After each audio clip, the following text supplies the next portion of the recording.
Assalamualaikum warahmatullahi wabarakatuh. Bismillah, alhamdulillah, alhamdulillahilladzi an'ama alaina bi ni'matil imani wal islam wa wajaba alaina an nashkurahu 'alad dawam. Wassalatu wassalamu ala sayyidil anam sayyidina wa habibina wa qurrati a'yunina wa maulana Muhammadin sallallahu alaihi wasallam wa ala alihi wa ashabihi wa tabi'in ila yaumi yusaku fihil mu'minuna ila daril khuludi wassalam. Amma ba'du. Alhamdulillah, pada kesempatan malam hari ini kita sebadanya panjatkan puja puji syukur kita kehadirat Allah Rabbun Ghafur. Salawat bertangkai salam selalu tercurah limpahkan kepada junjungan kita Habibana wa Nabiyana wa Maulana Muhammad sallallahu alaihi wasallam, kepada keluarganya, kepada sahabat, tabi'in, tabi'un tabi'in, dan mudah-mudahan sampai kepada kita selaku umatnya. Bersyukur juga kita pada malam hari ini karena pengajian kita yang sempat ditunda, tetapi di pending dulu selama 1 bulan karena fokus untuk beribadah di bulan suci Ramadan. Alhamdulillah pada hari ini kita mulai kembali, dan tentu berharap kepada Allah, munajat kepada Allah, berdoa kepada Allah, mudah-mudahan kajian kita ini membawa berkah kepada kita khususnya yang mengkajinya, dan mudah-mudahan apa yang telah kita ketahui, yang kita kaji, yang telah kita dapatkan faidahnya, mudah-mudahan bisa kita amalkan dalam kehidupan kita sehari-hari. Amin ya Allah ya rabbal alamin. Ala hadhihi niyatil hasanah wa nakhusu ila hadrati arwahi muallifi hadzal kitab ya Allah asakan dari rahimahullahu taala wa nafa'ana bihi wa bi ulumihi wa ala alihi syaulillahi lana wa lahumul fatihah. A'udzu billahi minasy syaithanir rajim. Bismillahirrahmanir rahim. Alhamdulillahi rabbil alamin arrahmanir rahim maliki yaumiddin. Iyyaka na'budu wa iyyaka nasta'in. Ihdinas siratal mustaqim. Siratal ladzina an'amta 'alaihim ghairil maghdubi 'alaihim waladdallin. Rabbighfirli wa li walidayya. Alhamdulillah, tadi seperti yang telah disampaikan oleh Bapak Khairul bahwa kita sudah sampai kepada hikmah tentang istidraj pengintan banyak. Tapi karena memang waktu kita perek ngajinya lama, takutnya nanti ya jujol istidraj. Ini nyambungnya dari mana? Insyaallah kita sedikit ulas dulu bagian hikmah yang sebelum-sebelumnya, agar supaya nanti ketika kita kaji yang istidraj ini, itu mudah-mudahan bisa bertambah lagi pahamnya, bertambah lagi auqa fi nafsinya. Bermula dari hikmah yang 2 sebelum ini, hikmah berapa ya Pak ya? 64. Kalau yang ini 64, berarti bermula dari hikmah yang ke-62, yaitu malam yaqbal 'ala Allah bimulatafatil ihsani kuyida ilaihi bisalasilil imtihani. Man barang siapa lam yakbal tidak menghadap alallahi kepada Allah bimulatafatil ihsan, karena sababiyah lembutnya Allah, ihsannya Allah, kebaikannya Allah, masih belum bisa mau menghadap ke Allah, masih belum mau taat kepada Allah, masih belum mau ibadah kepada Allah, kuyida ilaihi bisalasil imtihani, karena nanti dia akan dituntun, diseret menuju Allah bisalah silil imtihani, dengan cobaan-cobaan yang membelenggu dirinya. Nah, sehingga kalau ada orang tidak mau taat kepada Allah, tidak mau ibadah kepada Allah ketika Allah berikan nikmat, maka dia akan ditegur oleh Allah dengan berupa musibah yang akhirnya poin terakhir tujuannya adalah agar dia mau beribadah kepada Allah Subhanahu wa taala. Jadi kalau sehat nggak ingat Allah, maka dikasih sakit. Kalau jaya nggak ingat Allah, maka dikasih melarat oleh Allah.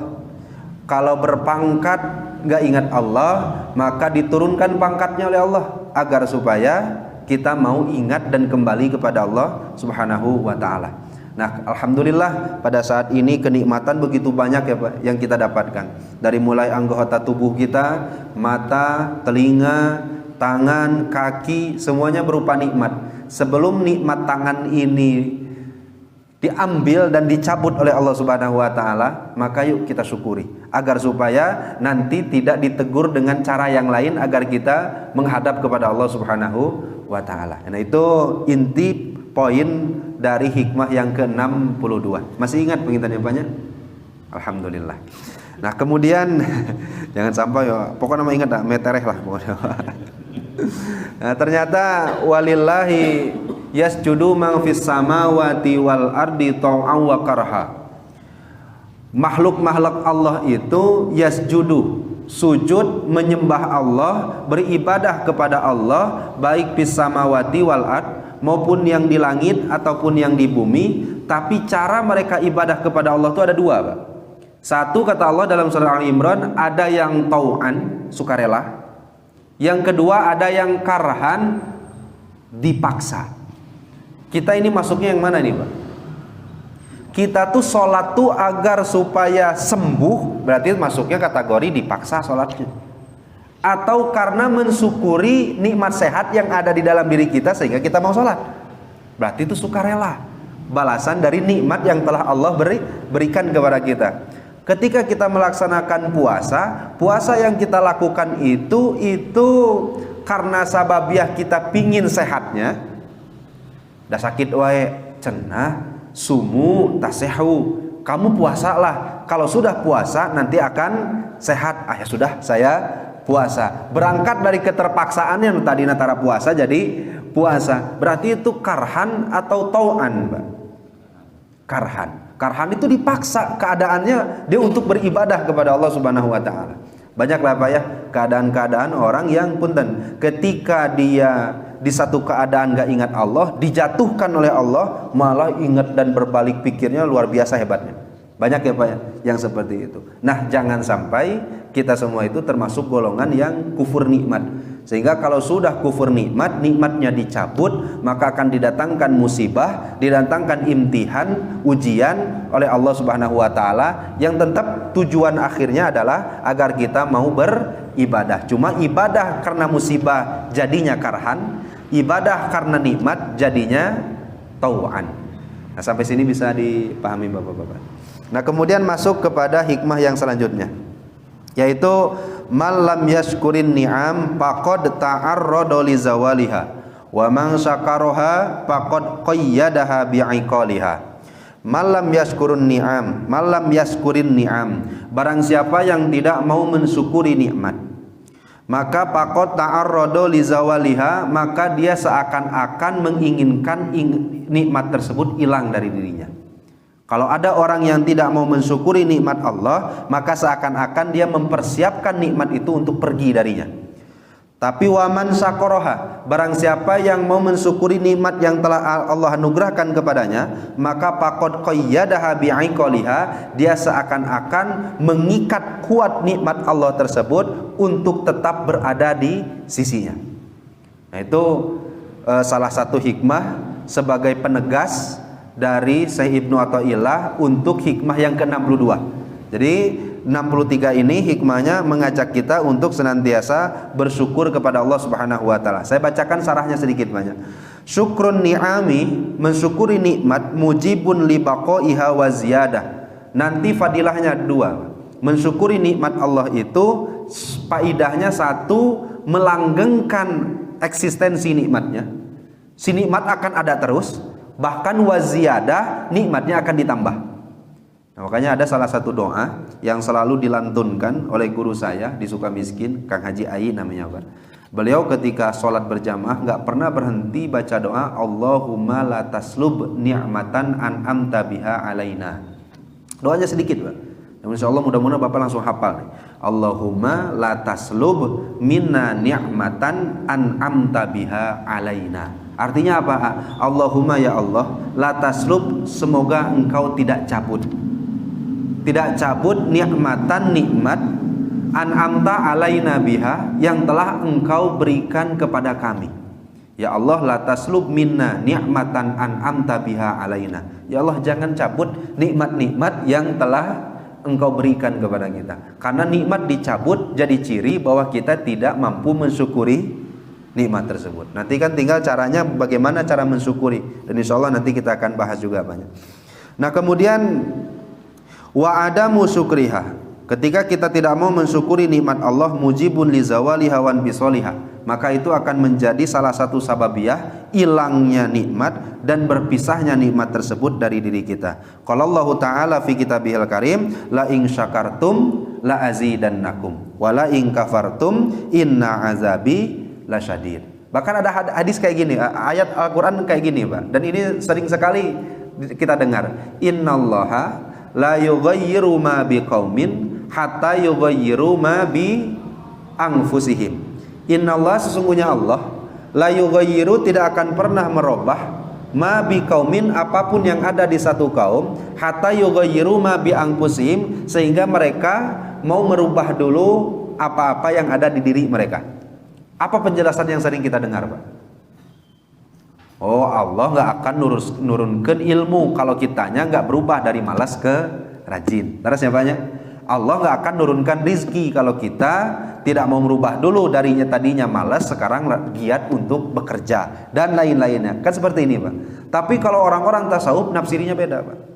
Dan sah-sah saja banyak mentafsiri beda asal maknanya tetap kesana-kesana gene. Apa orang-orang tasawuf, dan salah satunya adalah mu'alif kitab ini.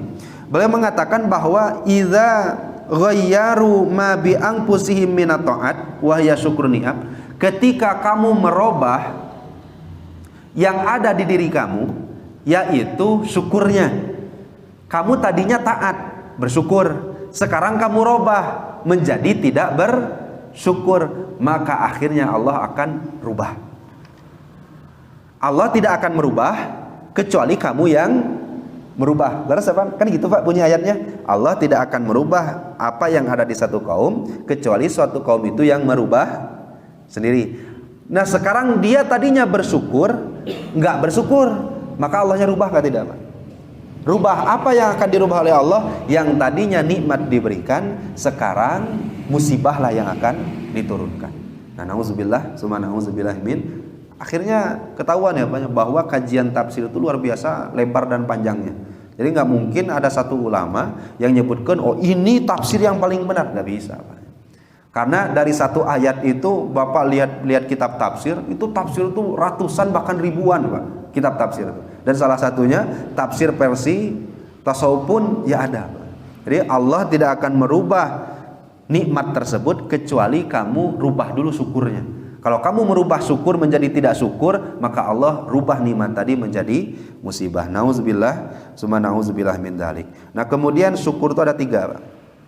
Syukur melalui hati, syukur melalui lisan, syukur melalui anggota badan. Nah, kita coba diingat-ingat lagi bahwa pasyukrul qalbi ayya'lama annan ni'ama kullaha minallahi ta'ala. Syukur hati itu caranya gimana? Sadari betul, i'tikadkan betul, yakini dan i'tikadkan dalam hati seluruh nikmat itu datangnya dari siapa Pak? Dari Allah Subhanahu wa ta'ala. Kalau itu sudah dilakukan, maka hati kita sudah bersyukur. Dan jangan nunggu nikmat yang aneh dulu. Dan sebenarnya nikmat yang lain gak akan datang kecuali nikmat yang ada sudah disyukuri. Itu prinsipnya. Kadang-kadang kan kita mau meminta nikmat yang baru, nikmat yang lama sudah disyukuri belum? Nah itu kadang-kadang orang teh bedegongna gitu. Bedegongna teh, ya Allah datangkan anu, ya Allah rizkian saya anu. Itu yang sudah saya kasih sudah disyukuri belum? Nah kata Allah kan seperti itu nantinya Pak. Nah sehingga jangan sampai nanti ada pertanyaan yang lain. Katanya orang kalau nikmat itu tidak disyukuri, artinya dia kufuri, maka nikmatnya dicabut. Geninganan masih banyak orang yang nikmatnya masih banyak, padahal dia tara bersyukur, ahli maksiat lagi. Nah itu nanti dibahas di hikmah yang selanjutnya. Nah itu runtutannya Pak. Kalau yang ini masih, ayo kita bersyukur, karena kalau nanti tidak bersyukur dicabut nikmatnya. Tapi ada nggak Pak orang yang nggak bersyukur nikmatnya tetap angker, bahkan lebih hebat lagi daripada yang bersyukur. Asa-asa teh sholat matara seeta teh. Ari urang asa teh salat mah tara kaliwat berjamaah bae. Tapi mobil itu tilu urang hiji. Kadang-kadang kan aneh juga. Atau mungkin nah itu mah sehat jak-jak waringkas ari urang gering-geringan bae. Sakit-sakitan wae. Nah kunaha ieu teh? Nah nanti dibahas juga. Jadi kretek hati yang ada di mustamiin itu sudah dibaca oleh Syekh Ibnu Athaillah asakan dari bisi nanti bapak teh geuningan eta tetangga saya syukuran matara tapi nikmatna banyak. Kenapa itu? Nah nanti ada bab istidraj. Itu jadi rambu-rambu juga bagi kita seperti apa. Nah kita papai dulu banyak. Syukur hati mengitikadkan bahwa segala sesuatu nikmat itu datangnya dari Allah Subhanahu wa taala. Allah dawuh, "Maka ma bikum min ni'matin faminallah." Apapun kenikmatan yang ada di dalam dirimu semuanya datang dari Allah Subhanahu wa taala. Kemudian ada syukur lisan. Ada syukur lisan gimana? As-sana'u 'alallahi ta'ala wa kasratul hamdi wal madhi lahu, yaitu selalu mengucapkan alhamdulillah. Enggak alhamdulillah pun yang mengucapkan pujian, lantunan pujian, aleman kepada Allah Subhanahu wa taala. Dan termasuk kategori syukur nikmat melalui lisan tahadus bi nikmah. Jadi jangan sampai bapak siapa sombong bener. Bukan. Itu bagian dari syukur, Pak. Nanti kalau ada bapak teman datang, alhamdulillah anak saya sudah lulus. Oh itu bapak teh oh ya mereka mana sih? Bukan. Itu tahadus bi nikmat. Tahadus bi nikmat masuknya kategori syukur mana, Pak? Lisan, hati atau anggota badan ini, Pak? Atau amaliyah? Masuknya kategori lisan. Wa yadkhulu fihi at-tahaddusu bin nikmah. Masuk kategori syukur bil lisan adalah tahaddus bin nikmah, membicarakan kenikmatan yang Allah berikan. Nah, bahkan kata Allah dalam Al-Qur'an, wa amma bi ni'mati rabbika fahaddis. Kalau kamu mendapatkan kenikmatan dari Allah, maka fahaddis, bicarakanlah. Nah, kemudian yang terakhir adalah syukur dengan amaliyah. Nah kalau syukur dengan amaliyah ini, jadikan nikmat itu wasilah mendapatkan ridho Allah Subhanahu wa ta'ala. Dikasih sehat, maka jadikan sehat itu wasilah bagi kita mendapat ridho. Dikasih kendaraan, dikasih harta, dikasih tangan, dikasih jabatan dan lain-lain, jadikan semua fasilitas untuk meraih ridha Allah. Digunakan saja bukan untuk meraih ridha Allah, maka gugurlah syukur amaliyahnya, syukur anggota badan. Kalau sudah gugur anggota badannya, syukur anggota badannya, dicabut nikmatnya oleh Allah, diberikan musibah, yang musibah itu ngelingan atau memperingati dia agar gerak-gerak kembali kepada Allah. Pertanyaannya apa? Ada enggak orang yang tadinya punya nikmat banyak dicabut nikmatnya oleh Allah gara-gara tidak bersyukur? Ada enggak, Pak? Ada enggak, Pak? Ada. Nah, kemudian ditimpakan musibah oleh Allah, tetap teeling. Aya keneh teh Pak gitu. Ada keneh tidak, Pak? Ada. Nah, kemudian bagian dari yang punya nikmat bersyukur, yang punya musibah kembali dia kepada Allah dengan cara bersabar, golongan terpilih atau bukan ini, Pak? Golongan terpilih. Jadi jangan sampai Bapak tuh lihat tuh kere. Nah iya berarti levelnya di bawah saya. Karena saya menghadap ke Allah, taat kepada Allah karena sababiah nikmat. Kalau yang ini sababiahnya musibah. Enggak, dua-duanya adalah makhluk pilihan Allah. Dan pada akhirnya dua-duanya menuju kepada Allah, ibadah kepada Allah. Karena yang punya nikmat jadi celaka ada, yang dikasih musibat jadi celaka pun ya ada. Laras banyak, mau kurang-kurang banyak. Fir'aun contohnya, Korun contohnya, Haman contohnya. Itu kan orang-orang yang secara nikmat kita tuh cuma setai kukuan aja. Nikmat yang Allah berikan kepada kita dibandingkan dengan 3 orang yang saya sebutkan tadi, itu gak setai kuku-kukuan acan. Artinya kan luar biasa luasnya. Tapi apakah membimbing mereka menjembah Allah? Enggak. Nah ini masuknya kategori istidraj. Nah kan dalam beberapa riwayat itu kan Fir'aun mah teu pernah pelu-pelu acan. Pelu Fir'aun nggak pernah. Untuk syukuran alhamdulillah. Peluk pernah, batuknya ayah, mahnya ayah urang teh, tambahnya riet, tambahnya nyeri, segala ayah, alhamdulillah. Masuk kategori Fir'aun tidak jauh gitu. Alhamdulillah. Nah, sehingga Fir'aun saking diistidrajnya oleh Allah, saking rumasa dia itu tidak butuh Allahnya, dikasih nikmat semuanya. Setelah dikasih nikmat semuanya, mulailah muncul perasaan, dah segala ayah iya. Sehingga tidak lagi butuh kepada Allah. Dikasih musibah, ada orang yang punten menjadi celaka, banyak contoh. Makanya kata Sayyidina Ali, kadal fakru ayakuna kufron.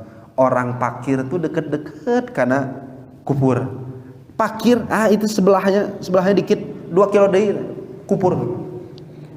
Fakir tuh, kata Sayyidina Ali. Sayyidina Ali mengatakan kalau ada orang fakir itu depannya pasti kufur kalau tidak sabar. Menunjukkan bahwa mau yang musibah, mau yang nikmat, dua-duanya ada yang melenceng dari tujuan awal. Nah, tapi ada orang yang dikasih musibah jadi taat, dikasih nikmat jadi taat, berarti pilihan bukan ini. Pilihan, walaupun caranya yang berbeda, tetapi tetap ini dua-duanya golongan ini adalah makhluk pilihan Allah. Nah, sekarang kita di mana? Sekarang kita yang mana? Bukan kita yang mana, tapi kita di mana? Jelas ya Pak? Karena kita tidak diberikan hak untuk memilih, karena kita diberikan hak untuk tidak diberikan hak untuk memilih, tapi kita hanya untuk menerima dan menjalani saja. Bapak dikasih nikmat, gunakan nikmat itu. Bapak belum dikasih nikmat, berarti Bapak mesti sabar. Sampai sini bisa dipahami Pak? Mangga, ada pertanyaan dulu atau tidak?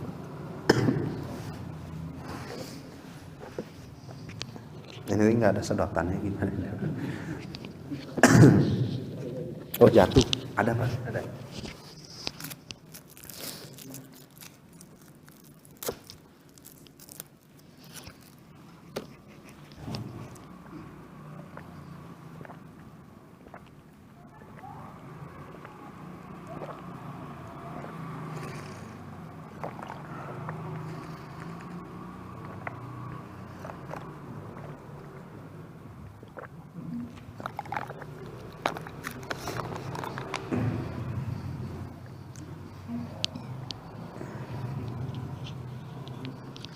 Nah, coba kita lanjutkan dulu banyak dengan hikmah yang selanjutnya. Khab min wujudi ihsanihi ilaik wa dawami isaatika ma'ahu ayakuna zalika istidrojan sanastadrijuhum ya. Sanastadrijuhum min haitsu la ya'lamun. Nah, ini hikmah yang ke-64. Khab, takutlah engkau min wujudi ihsanihi, dari adanya kebaikan Allah, ilaika kepadamu, sehat, rezeki lancar, pekerjaan gak ada masalah, terus keluarga sarehat, anak-anak ada, dan lain-lain. Nah, itu ihsan Allah bukan Pak? Ihsan ya Pak? Nikmat Allah bukan kepada kita, perlakuan baik Allah bukan kepada kita. Nah, adanya hal tersebut harus dikhawatirkan, wadawami isaatika ma'ahu, berbarengan dengan selalunya kita berbuat buruk kepada Allah. Bari bareng maksiatnya nggak pernah berhenti. Nikmatnya lancar, maksiatnya jalan. Nah, ini sudah harus mulai rambu-rambu. Nah, hanya kita asa nggak hilang-hilang wae nikmat tangan padahal tangan dibandingkan dengan ibadahnya dan maksiatnya banyakan mana kira-kira? Tapi saya yakin bapak-bapak sih masih banyak ibadahnya. Banyakan mananya nih? Ini andai kata banyakan maksiatnya, berarti udah rambu-rambu. Tapi dawam banyak. Dawam itu dia tidak istighfar, lupa istighfarnya. Jadi maksiatnya sering, istighfarnya nggak mau. Akhirnya maksiatnya jalan, istighfarnya tidak, sehingga jadi dawam lah dosanya tersebut. tapi nikmatnya lancar. Nah, kalau kita makan enggak.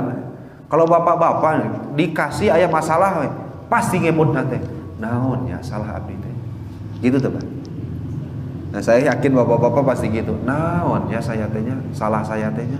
Bahkan ada orang yang datang ke rumah saya, orang Cicerah, Pak. Saya tuh tadi teh dicarekan ku jelema di jalan, keur bawa motor, dicarekan. Saya teh emut-emut, tadi pagi saya nyarekan budak ujug-ujug. Emut kesalahan sendiri, Pak. Istighfarlah di sana. Itu istidraj bukan, Pak? Istidraj bukan? Bukan. Karena istidraj itu nikmatnya langgeng, istighfarnya lupa. Syukurnya enggak. Nah, udah itu mah istidraj. Tapi insya Allah untuk kita yang mukminin, insya Allah istidraj ini sudah tidak ada lagi, Pak. Ayakuna zalika istidrajan, artinya dawam Allah berbuat baik, dawam juga kemaksiatan kita. Nah, takutlah bahwa itu akan menjadi istidraj, karena Allah dawuh dalam Al-Qur'an, sanastadrijuhum min haitsu la ya'lamun, kami akan istidraj, kami akan cabut kenikmatan itu, kami akan tangtayungan, kami akan apa ya istidraj itu bahasa gampangnya banyak, disungkun. Apa bahasa Indonesianya ya, Pak ya? Bapak paham disungkun, Pak? Enggak juga. Diapain ya, Pak ya? Pak Haji? Di istidraj dia apa? Disungkun teh, Pak Haji? Diabaikan, tapi sambil dikasih hati minta jantung lah. Gitu. Apa namanya, Pak? Malah saya nggak paham ya, artinya kita sudah paham lah ya, Pak ya. Artinya kalau Bapak punya orang kayak gini nih, Pak, ada orang ngeistidraj itu contohnya kayak gimana ya dalam kehidupan sehari-hari? Mabuk, suka malah. Mabuk? Bukan mabuk dan suka malah, kasih aja terus mabuk. Ada orang yang udah tahu itu tukang mabuk, udah tahu ini tukang malak, minta ke kita, kasih. Agar supaya apa ini teh dikasih teh? Agar mabuk dan malaknya tuluy. Apa bahasanya gitu tuh, Pak? Istidraj atas saja. Sebenarnya bahasanya orang tanya. Nggak istidraj itu seperti itu. Nah, sehingga kata Allah, saya ini sanastadrijuhum, akan memberikan istidraj hum kepada siapapun ini. Hum ini kan jamak mudzakkar ghaib. Artinya nanti kalau di konteksnya di dalam ayat pasti kembali ke kaumnya, ke kafirinnya. Tetapi setiap ancaman yang Allah berikan ke kufar, setiap ancaman yang Allah berikan ke munafikin, maka mukminin lebih pantas untuk lebih menghindari itu. Setiap ada ayat yang diturunkan kepada kafirin, bukan berarti kita nggak terkhitob, bukan berarti kita tidak termasuk dalam ayat tersebut. Jadi kalau itu mah kan ayatnya bukan buat kafir atau enggak, kita juga termasuk. Karena orang mukmin lebih utama untuk menghindari itu.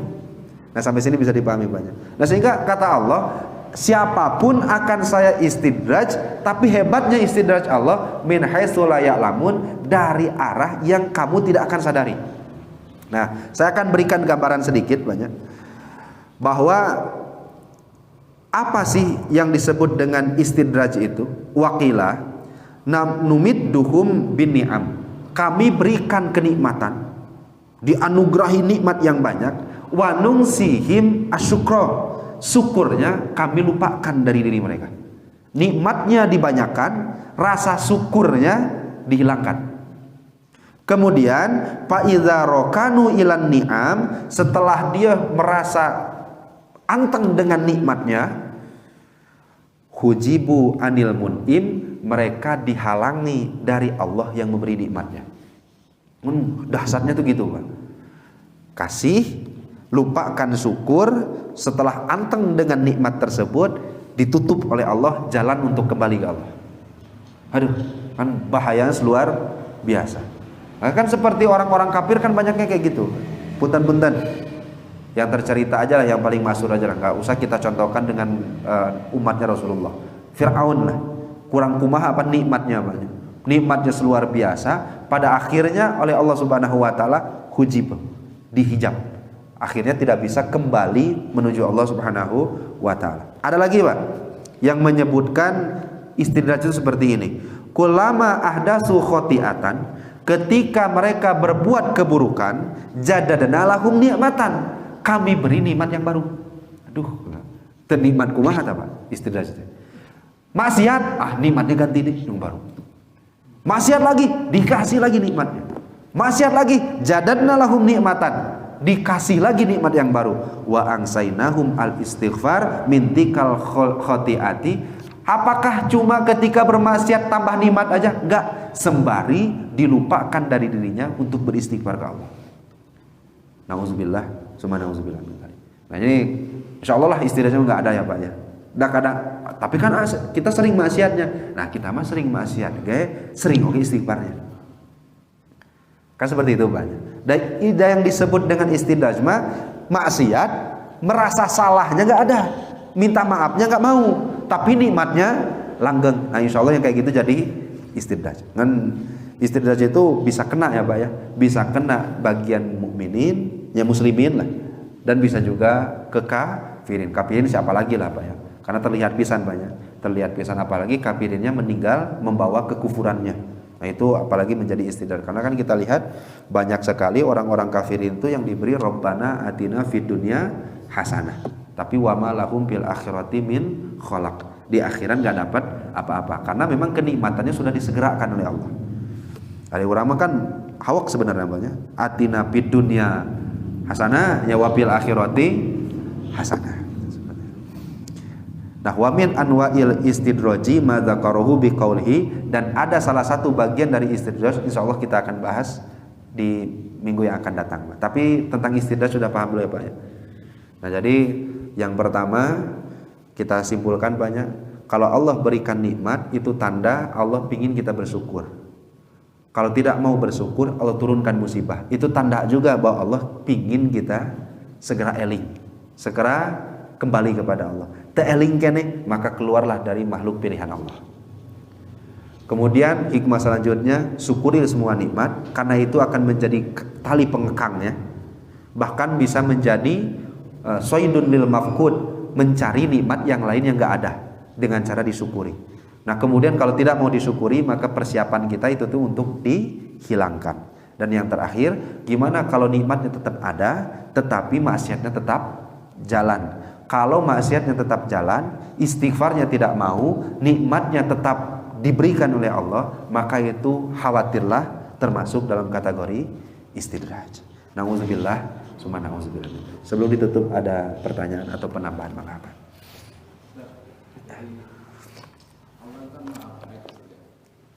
Allah itu sangat maha baik ya.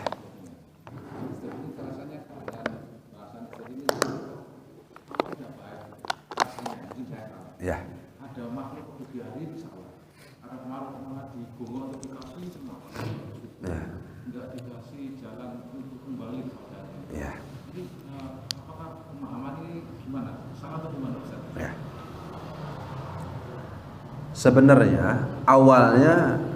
Sebenarnya istidraj itu sudah pamungkas. Jadi kalau Bapak mandangnya istidraj itu opsi pertama dari Allah bagi hambanya. Padahal istidraj itu udah langkah akhir bagi hamba setelah diberi warning. Gampangnya kayak gini. Aradtukah palam turidni. Saya kan sudah mau mendekat, tapi kamu malah tetap menjauh. Mendekat gimana ya Allah? Nikmat aku berikan, kamu gak mau nyembah. Sudah nikmat aku berikan, saya cabut nikmatnya, kamu tetap gak mau mendekat. Ya sudah, aku biarkan kamu sendiri. Cara biarkan sendiri itu di istidraj kami, dikasih lagi nikmat agar kamu semakin menjauh. Sampai sini bisa dipahami. Kalau Bapak lihat dari awalnya, contoh, dia dikasih nikmat, setelah dikasih nikmat, ini kita jangan bahas takdir ya, karena kalau bahas takdir nanti bahasannya bakal panjang pisan. Ini cukup kita lihat pola apa ya? Pola Al-Qur'an. Pola Al-Qur'an untuk membuat hamba ini kembali kepada Allah. Setelah Allah beri nikmat, harusnya bersyukur. Tidak mau bersyukur. Itu sudah warning bukan, Pak? Kemudian dikasihlah sakit oleh Allah. Jadi jangan sampai Bapak tuh punya prasangka, oh nikmatnya kan rezeki. Tapi rezekinya anggar gening, nggak dicabut oleh Allah nikmatnya. Enggak, tapi sehatnya kan dicabut. Itu tandanya berarti. Jadi nggak harus gini Pak, dikasih rezeki berlimpah, kemudian dia nggak bersyukur, dicabutlah rezekinya. Nggak mesti. Mungkin saja yang diambil itu pun anaknya. Mungkin saja yang diambil itu oleh Allah kenikmatan pangkatnya di masyarakat, nama baiknya di sosial. Itu kan bisa saja Pak, sebagai pangeling ya Pak ya, tazkirah dari Allah.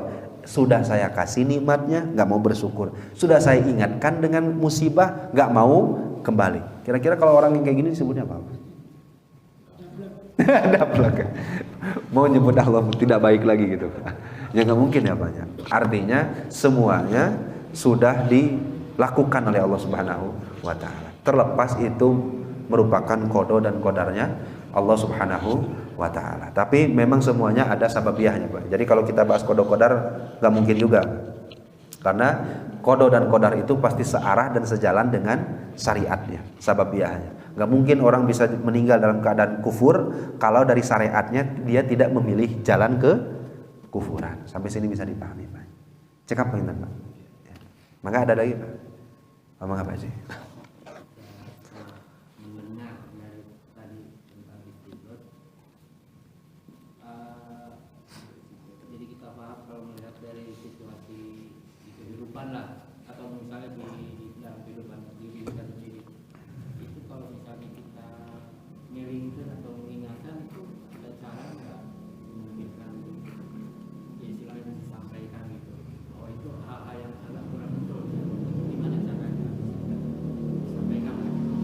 Kurang paham ya Pak, gimana Pak? Orang terjerumus dalam istidraj. Kan kalau dia terjerumus dalam istidraj, dia tidak tahu bahwa dia sedang menerima istidraj. Oh, gitu. Ya. Ada orang, Bapak tahu itu dia istidraj. Bahwa itu ada gambaran lah ya. Bahwa ini kelihatannya istidraj karena kita lagi sekarang gitu. Iya.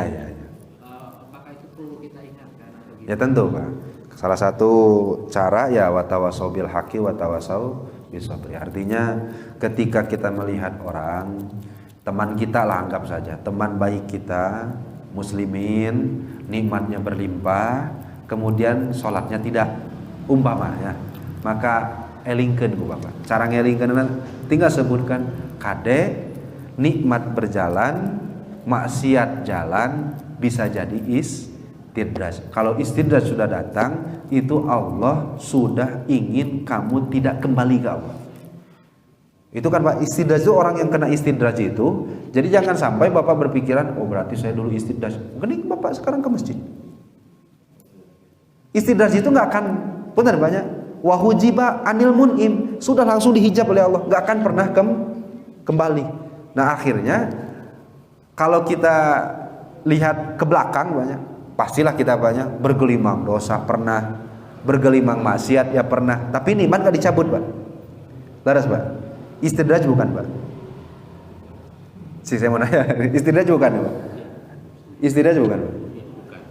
Kalau istidraj, gening Bapak sekarang masih sholat, gening iya masih anu.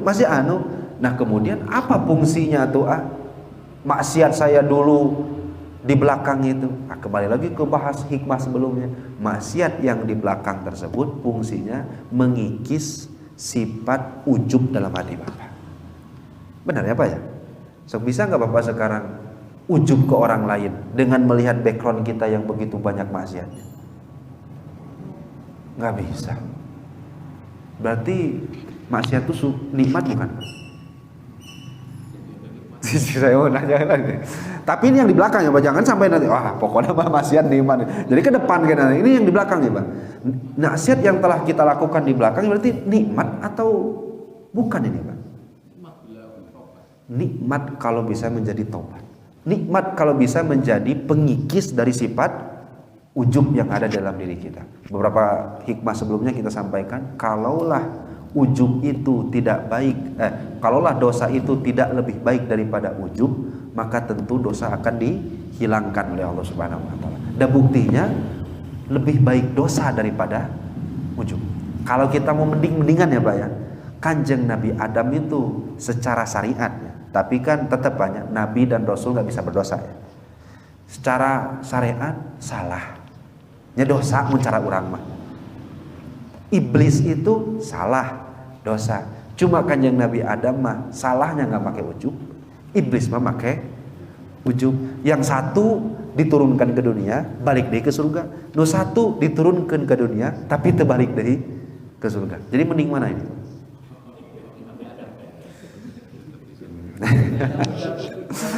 Kata Pak Edi, mending dulu Kanjeng Nabi Adamnya tetap di surga.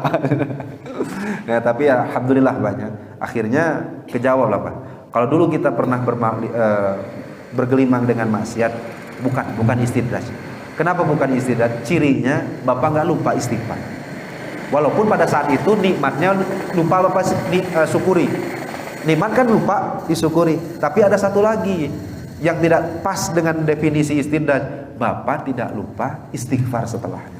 Dan buktinya alhamdulillah sekarang semuanya kembali lagi kepada Allah. Nah, sehingga berharap kepada Allah, mudah-mudahan kita semua diistiqomahkan dalam iman, diistiqomahkan dalam Islam, dan mudah-mudahan semua nikmat yang Allah berikan kepada kita menjadi wasilah kita dekat dengan Allah Subhanahu wa taala. Amin. Ya Allah ya rabbal alamin. Panginten sakitu wae banyak.